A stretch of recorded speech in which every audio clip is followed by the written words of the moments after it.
앉으시다. 오늘도 하나님의 성령의 은혜가 여러분이 함께 하시기를 주님의 이름으로 축복합니다. 우리 옆에 인사합시다. 만나서 반갑습니다. 자, 다시 앞뒤 좌우를 보시면서 당신의 신앙을 응원합니다. 많은 사람들이 입을 모아 이야기합니다. 이 시대가 살기가 너무 좋다고 이야기합니다.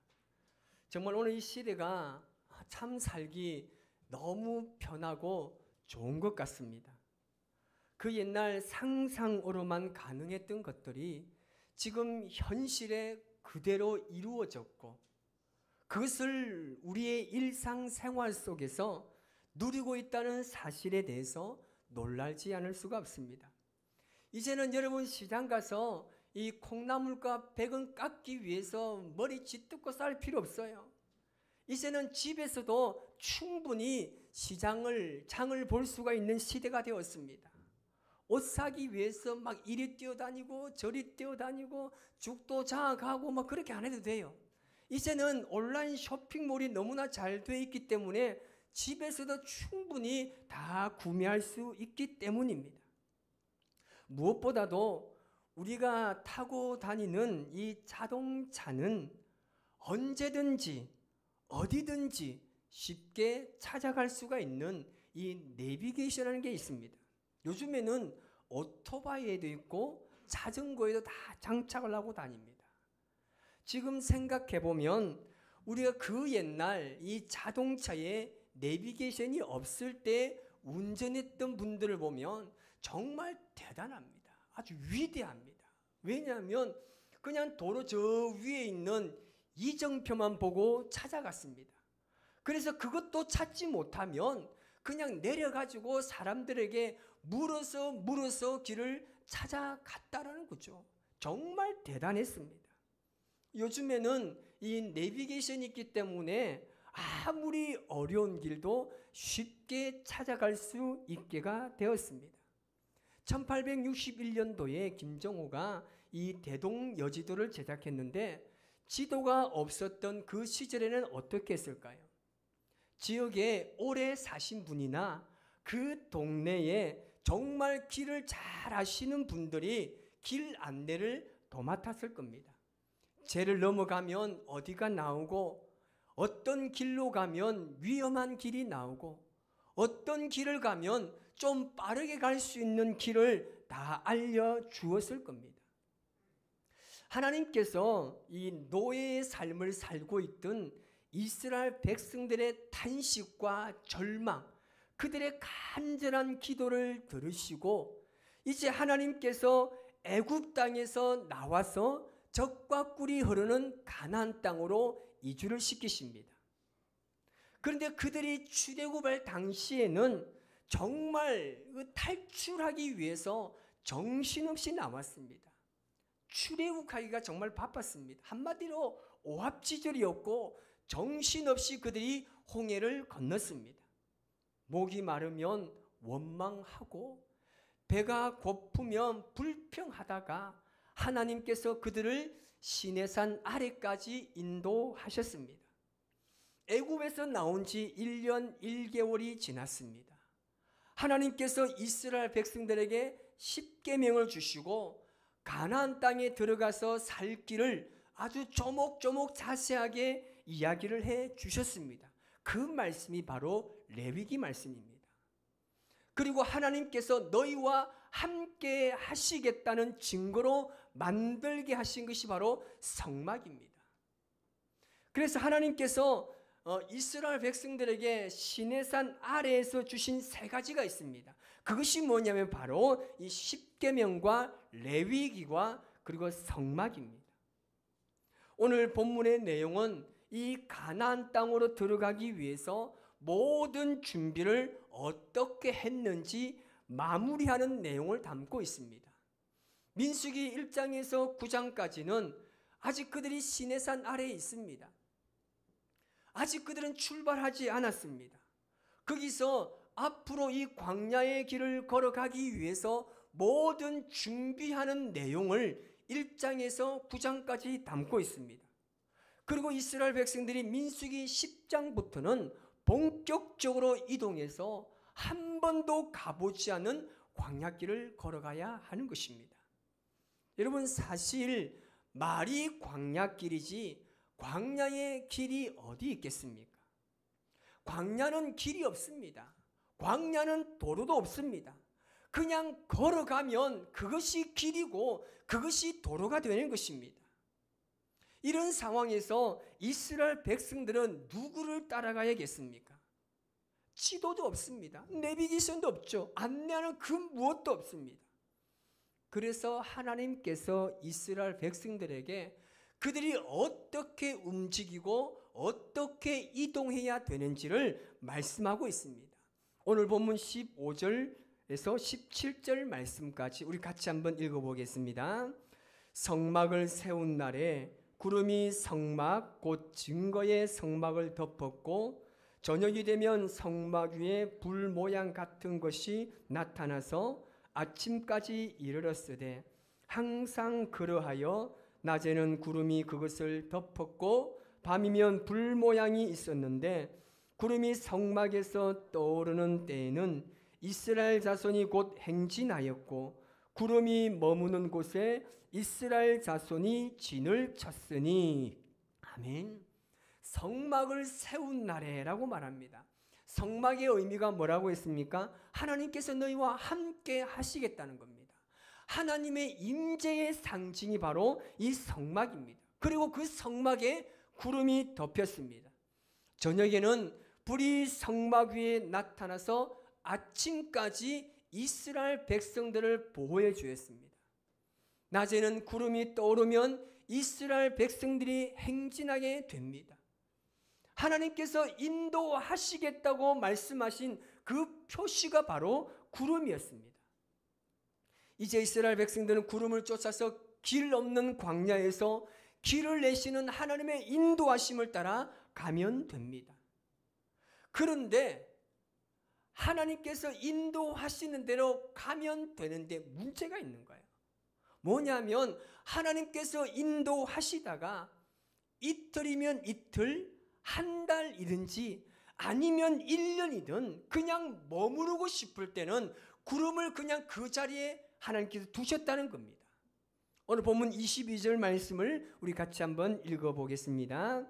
이틀이든지 한 달이든지 1년이든지 구름이 성막 위에 머물러 있을 동안에는 이스라엘 자손이 진영에 머물렀고 행진하지 아니하다가 떠오르면 행진하였으니 아멘. 우리가 말씀을 읽어서 그렇지 여러분 솔직히 얼마나 답답하겠습니까? 이틀이든지 한 달이든지 1년이든지 구름이 그냥 그곳에 머물러 있을 때는 절대 움직이면 안 됩니다. 그렇다고 해서 어떤 시간이나 기간을 정해 주신 것도 아닙니다. 어느 날에는 한참 동안 머물러 있다가 또 어느 날에는 급하게 움직이기도 하고 불편한 것이 한두 가지가 아닙니다. 이 예측할 수 없는 하나님의 인도하심으로 그들이 살아가야 하는데 우리는 여기서 중요한 사실을 보게 됩니다. 뭐냐면 첫 번째는 이스라엘 백성들의 행동에 있습니다. 이런 과거 이스라엘 백성들이 시내산 아래에 있을 때 그들이 원래 어떤 사람이었습니까?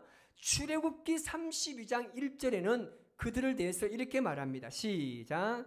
백성이 모세가 산에서 내려옴이 더딤을 보고 모여 백성이 아론에게 이르러 말하되 일어나라 우리를 위하여 우리를 인도할 신을 만들라. 이 모세 곧 우리를 애굽 땅에서 인도하여 낸 사람은 어찌 되었는지 알지 못함이니라. 아멘. 모세가 시내산에서 하나님께 십계명을 받을 때 그가 산에서 내려오는 시간이 점점점 길어지자 그들은 그 시간을 참지 못하고 우상을 만드는데 이들의 생각부터가 잘못된 게 뭐냐면 우리를 인도한 그 모세가 어디 있느냐는 거예요. 그들은 자신들을 지금까지 인도한 것이 모세라고 생각한 거예요. 그래서 하나님의 그 생각, 그들의 가슴과 그들의 머리에는 하나님은 지금 온데간데 없는 거예요. 그러니까 눈에 보이는 무엇인가를 그들이 바라보기를 원하는 거죠. 그래서 우상을 만들라는 거예요. 여러분, 그들은 기다리지 못했습니다. 인내하지 못했습니다. 급한 마음으로 하나님께 죄악을 범하는 삶을 살았다는 거죠. 그런데 그들이 지금 시내산 아래에서 어떻게 변했습니까? 이틀이든 한 달이든 1년이든 이제는 기다리는 사람이 되었습니다. 이제는 자신의 생각대로 행동하지 않고 전적으로 하나님을 신뢰하는 백성이 되었다는 것이죠. 그리고 또 하나는 뭐냐면 하나님께서 이스라엘 백성들을 이 광야에서 과연 무엇을 가르치시기를 원하셨냐는 겁니다. 하나님께서 이틀이든 한 달이든 1년이든지 구름이 그 자리에 머물러 있게 하신 이유가 분명히 있습니다. 그것이 뭡니까?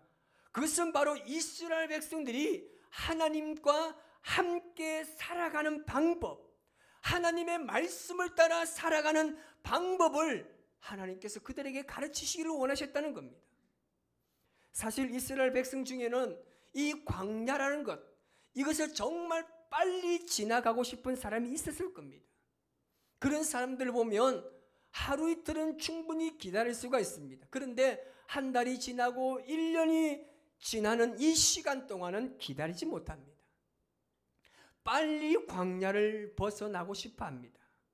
빨리 이 정말 척박하고 살기 힘든 이 가나안 땅을 벗어나서, 이 광야를 벗어나서 가나안 땅에 빨리 가서 정착하고 그곳에서 살고 싶어 합니다. 그렇기 때문에 한없이 그 자리에 머물러 계시는 하나님을 그들은 이해하지 못하는 것입니다. 여러분, 하나님의 목적이 지금 가나안 땅에 있습니까? 아닙니다. 궁극적으로는 하나님께서 이스라엘 백성들에게 출애굽해서 가나안으로 가는 것이 목적이라고 말하지 않았습니다. 하나님께서는 그 백성들이 광야에서 나를 예배하는 예배자가 되기를 원하셨습니다. 여러분, 예수님께서 베드로에게 물고기를 많이 잡을 수 있도록 해주는 것이 목적이 아니었어요. 절대 그것이 아닙니다. 베드로의 생각과 감정과 그가 가지고 있는 전문 지식을 다 내려놓고 예수님의 말씀에 순종하는지를 예수님께서 보셨다는 겁니다. 여러분, 목적의식이 강한 사람이 바로 이런 사람입니다. 빨리 그 목적지에만 가고 싶어 합니다. 내가 이 광야를 거쳐가기 싫은 거예요. 이 광야가 내가 기착지가 되기가 싫은 거예요.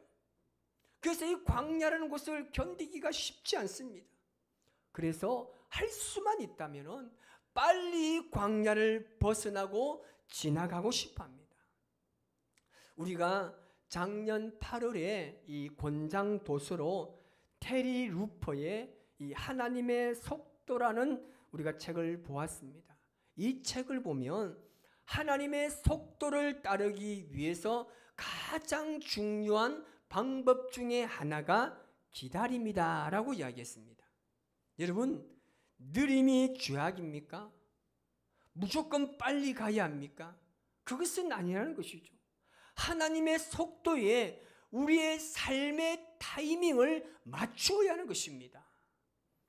아무리 속도가 지배하는 세상이 되었다고 말하지만 하나님께서는 지금은 아니다, 조금만 더 기다리라고 말씀하실 때는 우리는 그 하나님의 음성을 들을 수 있어야 합니다. 하나님께서 이렇게 속도를 늦추시는 것은요, 그들의 조급한 마음 때문입니다. 여러분, 마음이 급하면 급할수록 부딪힐 확률이 높습니다. 여러분, 자동차를 운전할 때 사고가 왜 많이 납니까? 과속을 해서 많이 납니다. 빨리 가려고 하다 보면 사고가 나는 거예요. 서두르게 되면 이 죄의 영향을 받아서 걸려 넘어지기가 쉽습니다. 여러분, 물에서 빠져 죽는 사람들, 그들의 원인이 무엇입니까? 급한 마음 때문입니다. 물에 빠지면 가만히 누워 있으면 됩니다. 구조 요원이나 도와주는 사람이 올 때까지 그냥 가만히 누워 있으면 됩니다. 우리에게는 뭐가 있습니까? 우리의 배에는 하나님께 주신 튜브가 있잖아요. 그냥 하늘을 보고 누워 있으면 돼요. 그런데 우리가 어떻게 합니까? 정말 내가 빠져 죽을 것 같으니까 막 손발을 휘저으면서 막 그렇게 살려달라고 외치니까 힘이 빠져서 죽는 거예요. 여러분, 내 인생을 내가 살겠다고 발버둥을 치면 칠수록 우리는 지쳐서 쓰러질 수밖에 없는 것입니다. 여러분, 절대 하나님보다 앞서지 마시기 바랍니다. 아멘. 하나님의 뜻에 따라 살기 원하시는 그 하나님의 마음을 지금 우리가 수용할 수 있어야 하는 겁니다. 그래야 이 광야 같은 생활을 하나님과 함께 이겨나갈 수가 있는 것입니다. 이제 이스라엘 백성들이 아침에 이제 자고 일어나서 가장 먼저 하는 일이 과연 무엇이겠습니까? 성막 위에 구름이 떠올랐는지를 그들이 확인하게 됩니다. 이제 이스라엘 백성들이 하루에 가장 먼저 하는 일이 뭡니까? 이 성막 위에 구름이 떠올라 있는지를 확인하는 것입니다. 거기에 집중합니다. 여러분, 우리의 인생의 지도가 어디 있습니까? 우리의 인생의 내비게이션이 어디 있습니까? 우리의 인생을 어떻게 살아가야 될지, 내가 앞으로 무엇을 먹고 살아갈지 내 인생의 지도가 없기 때문에 세상의 사람들은 먼저 인생을 사신 분들의 길을 따라 살려고 합니다. 그런데 막상 그렇게 한번 해보니까, 그 길을 걸어가 보니까 막다른 길입니다. 왜요? 그 길은 그 사람의 길이지 내 길이 아니었기 때문입니다.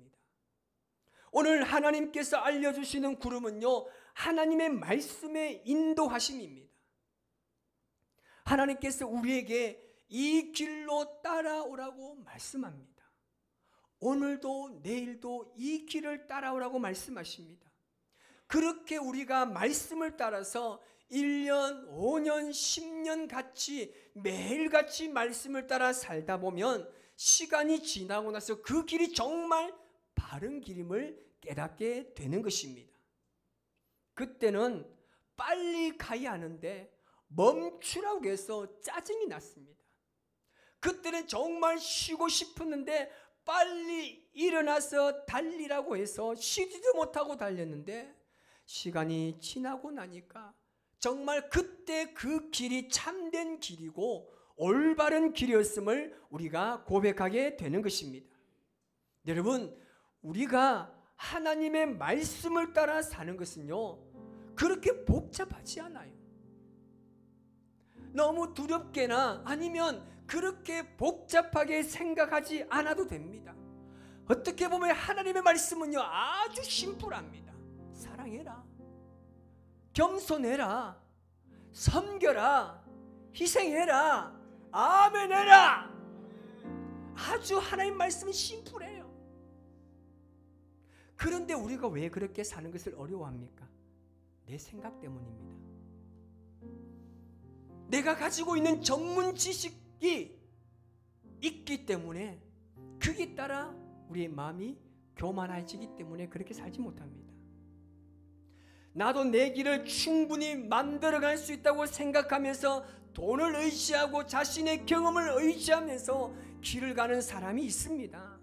그런 사람은 결국 돈으로 망하고 명예로 망하고 자기의 지식으로 인해서 멸망할 수밖에 없습니다. 오늘 하나님께서 23절 마지막에 뭐라고 말씀하십니까? 여호와의 직임을 지켰더라 라고 말씀하고 있습니다. 그러니까 여호와의 말씀을 따라 그 자리를 지켰다는 말씀입니다. 하나님의 명령에 따라 내가 그 자리를 지켰고 하나님의 명령에 따라 내가 움직였다는 겁니다. 여러분, 우리의 인생의 길을 내시는 분은 하나님이신 줄 믿습니다. 급하게 내가 내 인생을 가려고 하면 실수투성입니다. 급한 마음으로 내가 무엇인가 하려고 하면 우리는 실패하는 경우가 너무나 많습니다. 그래서 우리가 해야 될 일이 무엇입니까? 그 자리를 지키면 됩니다. 주님이 가자 그러면 가면 돼요. 왜 문제가 생기냐면 우리가 어린아이들에게 얘야 가자 하면 아이가 어떻게 합니까? 갑니까? 뭔가를 이야기합니까? 따라합시다. 갑니다. 시작. 가요. 그런데 어른들은 내가 갑시다 하면 뭘 합니까? 어디요? 왜요? 내가 왜 가야 되는데요? 이게 문제가 되는 거예요. 그래서 예수님께서 정말 어린아이 같은 마음을 가진 자가 천국에 합한 자라고 말씀하신 거예요. 여러분, 주님이 그냥 머물러라 하면 어떻게 됩니까?